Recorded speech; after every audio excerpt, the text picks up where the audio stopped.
perpustakaan Sal. Di sana, para raksasa menjadi panik karena Sal secara tiba-tiba tumbang dan jatuh ke lantai, seperti yang bisa kita lihat pada bagian akhir chapter 1131 yang lalu. Salah satu raksasa pun memompa dada Sal hingga akhirnya dia bisa bereaksi kembali. Melihat Sal mulai bereaksi membuat mereka cukup lega, tapi Sal harus tetap mendapatkan perawatan yang intens. Mereka pun mulai menghubungi dokter memakai denden mushi. Salah seorang raksasa di tempat itu melihat seperti ada bayangan manusia yang berlari meninggalkan perpustakaan. Namun sang raksasa tidak terlalu memperdulikan hal tersebut sebab dia masih fokus pada kondisi Sal yang belum stabil. Kemungkinan besar bayangan manusia yang dia lihat tadi berasal dari orang yang membuat Sal tumbang. Jadi mengapa Sal tiba-tiba jatuh bukan karena penyakit biasa, melainkan karena ulah dari orang lain yang berniat untuk mencelakainya. Beralih ke tempat lain, cerita memperlihatkan kembali lokasi dunia bawah Elbaf, tempat di mana Luffy dan Loki sedang berada saat ini. Seperti yang bisa kita lihat dari chapter yang lalu, Loki terus-menerus memancing Luffy agar pergi mencari kunci di desa untuk melepaskan rantainya. Sang pangeran itu berkata, dia akan menceritakan semua kebenaran tentang Shanks jika Luffy mau melakukan hal tersebut. Dalam chapter terbaru ini, Loki terus berusaha memancing dan memanipulasi Luffy. Dia bilang, banyak hal penting tentang Shanks yang ingin Loki ceritakan, tapi tentu itu semua tidak gratis karena Luffy harus melepaskannya terlebih dahulu. Loki terus membaca sifat dan kepribadian Luffy, sehingga dia tahu harus bilang apa untuk membuat si topi jerami itu terprovokasi.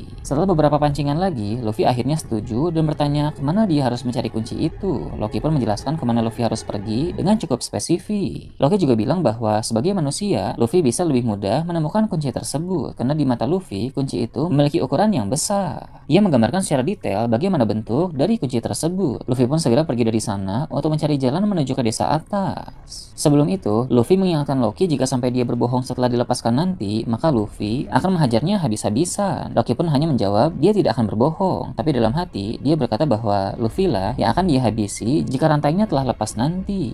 Di tengah perjalanan Luffy mencari jalan menuju ke atas, dia bisa melihat kurungan-kurungan besar berukuran luar biasa di dunia bawah Elbaf, di mana terdapat para raksasa yang ditahan di dalam sana. Berhubung dunia bawah merupakan wilayah penjara dan tempat eksekusi, maka artinya para raksasa yang ditahan itu pun semuanya adalah kriminalis. Mereka yang melihat Luffy pun memanggil-manggil untuk meminta dibebaskan, tapi Luffy tidak peduli dan jalan terus. Alasan mengapa Loki tidak ditahan di dalam kurungan seperti itu mungkin supaya lebih aman agar dia tidak lolos, sehingga dia harus dirantai di pohon adam yang sangat kokoh. Perlu diingat bahwa kekuatan Loki ini sangat luar biasa, jadi tak boleh ditahan sembarangan. Jika dia dikurung di penjara yang sama dengan yang lain, Loki pasti bisa meloloskan diri dengan berbagai cara, tapi jika dia diasingkan dan diikat sendirian di pohon adam yang sangat kuat, maka kemungkinan dia bisa lolos sangatlah kecil. Apalagi rantai yang membelenggunya adalah rantai batulan. Luffy bisa melihat ada Hairudin dan Stansen yang sedang membawa rusa raksasa. Luffy pun berlari ke arah mereka dan keduanya sangat terkejut karena bisa bertemu dengan si topi jerami itu di dunia bawah Elbaf. Luffy menjadi orang pertama yang bertemu dengan Hairudin dibanding kru yang lain.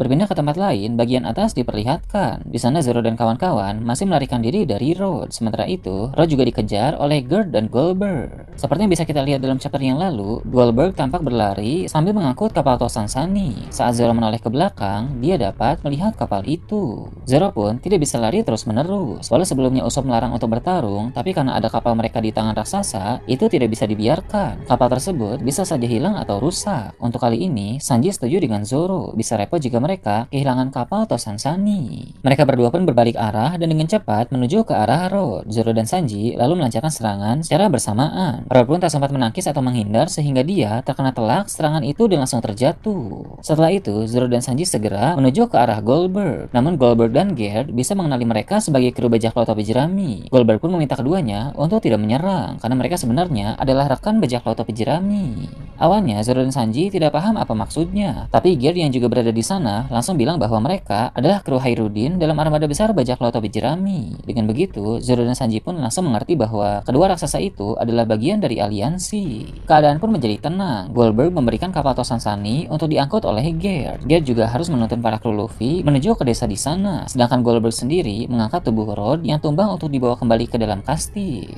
Dalam perjalanan, Gerd meminta maaf kepada para kru Luffy atas ulah dari Road. Dia juga memastikan bahwa dia akan melaporkan hal itu kepada Hairudin dan kepada tetua Elbaf, sehingga Road pun pasti akan dihukum. Nami sangat bersemangat dan bilang bahwa orang itu memang pantas untuk mendapatkan hukuman berat. Kemudian Usopp banyak bertanya soal Elbaf kepada Gerd, dan dengan senang hati sang raksasa wanita itu memberi penjelasan yang detail. Saat mereka sudah mencapai di desa atas, Gear lalu bertanya di mana Luffy berada sekarang ini. Para kru pun menjawab, dia turun ke hutan di bawah karena dia penasaran dengan suatu aura yang begitu kuat dari hutan tersebut. Mendengar itu, seketika membuat Gear menjadi panik karena dia bisa menduga aura kuat yang Luffy rasakan berasal dari Loki. Menurut Gear, akan berbahaya jika Luffy sampai bertemu Loki. Namun para kru bilang Luffy sangat kuat sehingga harusnya dia akan aman-aman saja. Gear pun menjawab, ini bukan hanya tentang kekuatan. Loki bukan sekadar raksasa kuat, tapi dia juga sosok yang penuh tipu daya. Perkataan Gear ini sesuai dengan situasi yang terjadi, karena manipulasi Loki yang meminta Luffy mencari kunci untuk melepas rantainya telah berhasil. Dengan diiming-imingi informasi soal Shanks, Luffy mau mencari kunci rantai Loki di desa Elbaf. Kita pun tidak tahu apakah jika Loki lepas nanti dia benar-benar akan bercerita atau tidak, dan apakah cerita yang disampaikannya pun benar atau tidak. Apalagi dalam hati, Loki sudah bilang bahwa saat dia lepas nanti, orang pertama yang akan dihabisi adalah Luffy. Itu menegaskan betapa liciknya ke kapal Shanks yang ada di lautan. Di sana mereka membicarakan tentang berita Luffy yang pergi ke Elbaf. Lakiro berkata bahwa mereka terlalu cepat meninggalkan Pulau Elbaf. Jika saja mereka tetap di sana sedikit lebih lama, maka mereka pasti bisa bertemu dengan Luffy. Di sisi lain, Yasuo malah lega karena mereka sudah meninggalkan Pulau Elbaf sebab dia belum siap untuk bertemu dengan Usopp. Ben Beckman kemudian membahas soal Loki. Menurutnya, karena Luffy telah pergi ke Elbaf, ada kemungkinan Luffy dan Loki bertemu. Shanks pun merespon dengan bilang, jika mereka bertemu, maka itu adalah bagian dari takdir.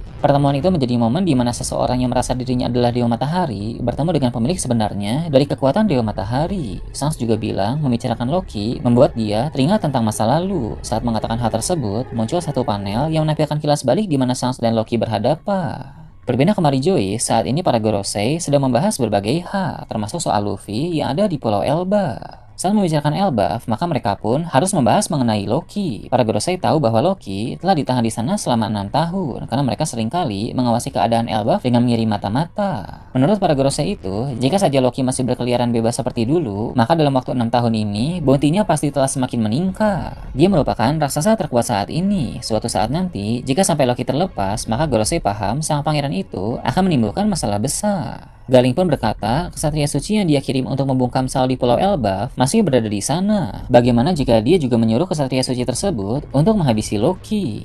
Jadi, bayangan orang yang tadi meninggalkan perpustakaan Sal adalah sang kesatria suci itu. Gorosei lain pun merespon dengan berkata bahwa hal itu memang beresiko, tapi layak untuk dicoba. Garling lalu mengambil Denden Mushi dan menghubungi kesatria suci itu. Dia bilang, cari informasi soal Loki dan habisi sang pangeran tersebut. Kesatria suci itu pun siap untuk melaksanakan tugas. Ketika dia masih terhubung dengan Garling melalui Denden Mushi, dia melihat ada Luffy bersama dengan Hairudin dan Stansen. Dia pun melaporkan itu dan bertanya apa yang harus dilakukan. Garling pun bilang, ini kebetulan sekali. Ini waktu yang tepat untuk menguji sehebat apa si topi jerami itu. Garling memerintahkan kesatria suci yang sedang berada di Elbaf itu untuk fokus pada Luffy terlebih dahulu dan cobalah untuk bertarung melawannya. Sang kesatria suci pun bilang di sana ada 3 orang, yaitu Luffy dan 2 orang raksasa. Untuk kedua raksasa itu, dia tidak khawatir sama sekali karena dia merasa pasti bisa menang dengan mudah. Namun untuk Luffy, sang kesatria suci itu agak sedikit ragu karena dia bisa merasakan bahwa Luffy sangat kuat. Dari kejauhan pun, kesatria suci itu tidak bisa melihat celah untuk menyerang Luffy. Namun Garling bilang, jangan mempermalukan nama kesatria suci, coba saja dulu untuk menyerah.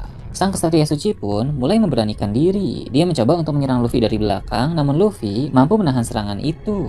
Luffy heran siapa orang itu sebenarnya, tapi jika dilihat-lihat wajahnya mirip dengan Shanks. Sepertinya kesatria suci itu adalah anak Garling yang lain, atau bisa dibilang saudara dari Shanks. Luffy, Hairudin, dan Stansen langsung merasa bingung dari mana tiba-tiba orang berbaju kesatria ini muncul. Sang kesatria suci ini bilang bahwa sepertinya dia harus menggunakan kekuatan buah iblisnya. Akhirnya kita pun bisa melihat buah iblis apa yang dimiliki oleh kesatria